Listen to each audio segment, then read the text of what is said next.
फ्रीजमध्ये भाजी शोधत असताना मला वरण्याच्या शेंगा थोड्याच प्रमाणात दिसल्या, तर मग सोलून एक गावाकडचा असाच एक प्रकार आठवला की ह्या ज्या पावट्याच्या शेंगा आहेत म्हणजे वरण्याच्या शेंगा आहेत त्या सोलायच्या शेतातच आणि शेतातच चुलीवर ह्याची आमटी बनवायची, ती पण एकदम अगदी सोप्या आणि साध्या पद्धतीत. तर असंच मला आठवलं म्हणून म्हटलं की चला आपण पण आता वरण्याची आमटी बनवूया.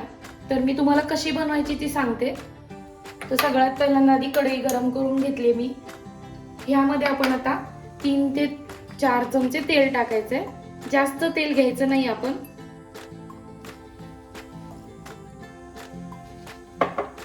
आता ह्या ज्या वरण्याच्या शेंगा आहेत त्या मी स्वच्छ म्हणजे सोलून आणि स्वच्छ धुवून घेतलेत. आता हे जे तेल तापलं की त्यामध्ये आपण लसूण ठेचून टाकणार आहे 4 ते 5 पाकळ्या. आणि लसूण टाकायचं आहे आणि कढीपत्ता पण टाकायचा आहे. तुम्ही नाही टाकला तरी चालेल, ही नुसती अशीच आमटी खूप छान लागते.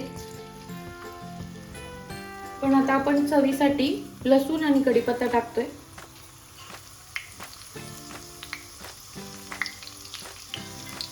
आता हे थोडंसं भाजू द्यायचंय.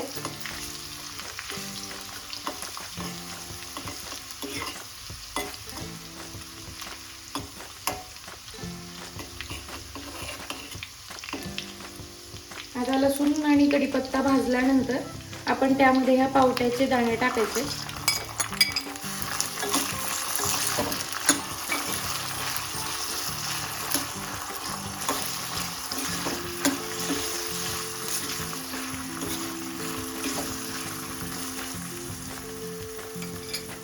आपण थोडंसं याला तेलामध्ये अगदी व्यवस्थित असं भाजून घ्यायचंय. मी मोठा गॅस करणार आहे. आपण ह्याच्यावर थोडंसं झाकण ठेवून देऊया.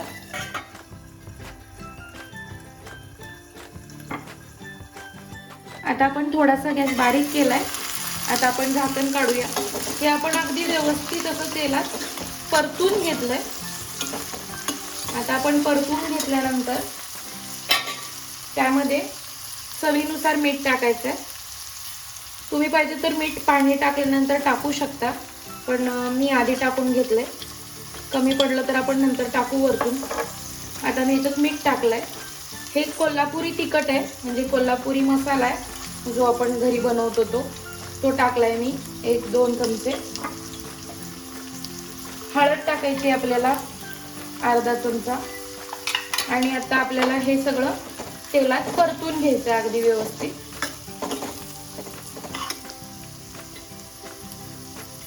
आता आपण अगदी व्यवस्थित असं भाजून घेतलं यामध्ये. आता आपण याच्यात 1 बाउल पाणी टाकायचंय. तुम्हाला हवं असेल तर तुम्ही अजून पाणी टाकू शकता, कारण तुम्ही वरणे किंवा पावटा किती घेतलाय त्याच्या हिशोबाने तुम्ही आमटी बनवू शकता. आता मी अजून थोडं पाणी घेते, कारण आपल्याला हे जे शिजून आहे ती आमटी खूप कमी होईल म्हणून मी पाणी जास्त टाकलंय. आता आपण ह्याला उकळी आणूया. आपण ह्याला थोडीशी उकळी आणली की मग आता आपण उकळी आली आहे का बघू. आता ह्याला उकळी आलेली आहे. आता आपण काय करायचंय, आता इथं मी ज्वारीचं पीठ घेतलंय. त्याच्यामध्ये आपण पाणी टाकायचंय. तुम्ही किती पण पाणी टाकू शकता असं काही नाही, पण फक्त तुम्ही जास्त पाणी टाकू नका, कारण त्याच्यात पण आपण पाणी टाकलंय. हे पाणी आणि ते पाणी जास्त व्हायला नको म्हणून आपण असं करणार आहे. आता आपण ही अशी एकदम व्यवस्थित अशी पातळ आपण पेस्ट करून घ्यायची आहे ज्वारीच्या पिठाची.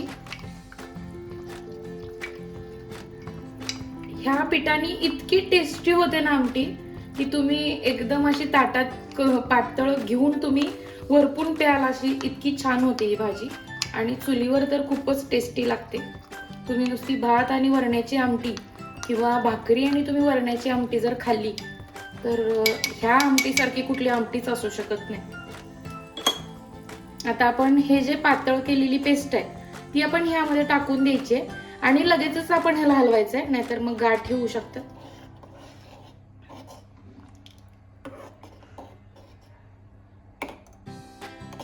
आता आपण आमटी मस्त अशी शिजवून घ्यायची आहे, म्हणजे त्या वरण्याच्या ज्या बिया आहेत त्या शिजूपर्यंत आता आपण आमटी शिजवून घेणार आहे.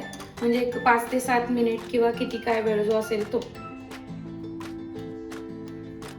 आता आपण ह्याच्यावर झाकण ठेवूया आणि एक 7-8 मिनिटं अगदी व्यवस्थित अशी आमटी शिजवून घेऊया, म्हणजे पावट्याच्या बिया ज्या आहेत ते शिजवून घेऊया.